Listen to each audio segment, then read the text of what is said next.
মাঝে মাঝে সিঙ্ক নিতে চায় না, কেন জানি না। এই প্রবলেমটা সলিউশন যদি কারোর কাছে তোমাদের কাছে থাকে তাহলে তোমরা একটুখানি কমেন্ট করে জানিও। Hello everyone, welcome to RK blog and lifestyle. আশা করি তোমরা সবাই ভালো আছো। আবার তোমার জন্য নতুন একটা বিহাইন্ড দ্য সিনের ভিডিও নিয়ে চলে এসেছি। আজকের ভিডিওটাও একটা ব্রাইডাল শ্যুটেরই বিহাইন্ড দ্য সিন। তোমাদেরকে আমি দেখিয়ে দেবো কী রকম লুকের শ্যুটটা করেছি। দেখো, আমি একটা ছবি তোমাদেরকে দেখিয়ে দিচ্ছি। এই লুকটার শ্যুট করেছি।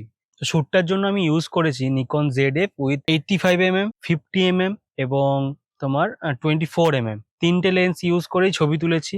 ভিডিও করার ক্ষেত্রে শুধু 85mm এই ভিডিওটা করেছি।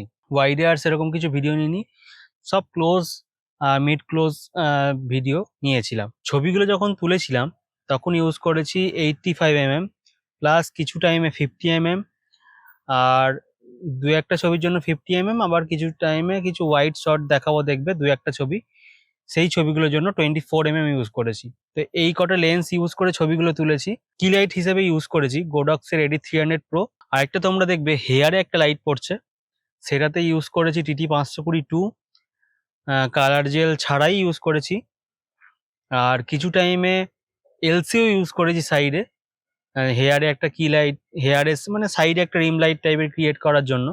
তো এইগুলো ইউজ করেছি। আর V1টা ব্যাকে দিয়েছিলাম, যেহেতু TT520 দেখবে সিঙ্ক হতে প্রবলেম হয়। জানি না সবার ক্ষেত্রে হয় নাকি, আমার কাছে যখন আমি 85mm তুলি, একটু দূরত্বে চলে যাই বা কোনো সময় ব্যাকে TT520 দিই, তখন মাঝে মাঝে সিঙ্ক নিতে চায় না, কেন জানি না।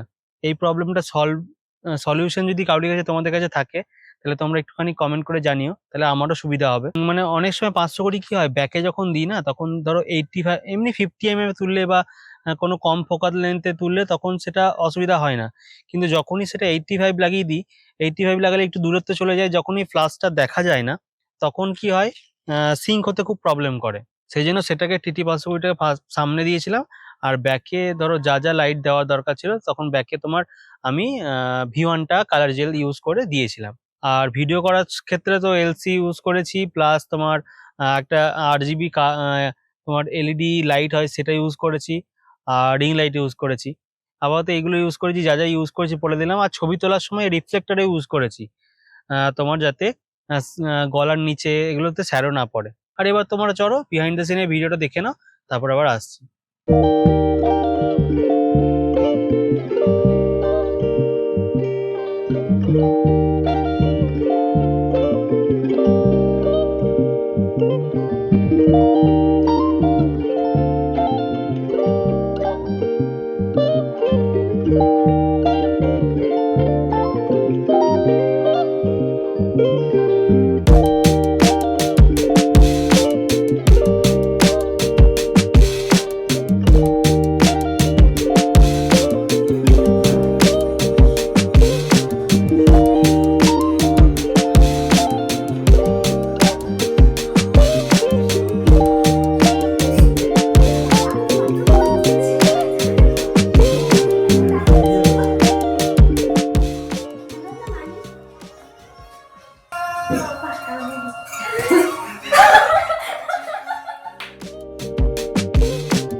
তো বিহাইন্ড দ্য সিনের ভিডিওটা তোমরা দেখলে কেমন লাগলো অবশ্যই কমেন্ট করে জানিও। আশা করি তোমাদের ভিডিওটা ভালো লাগবে।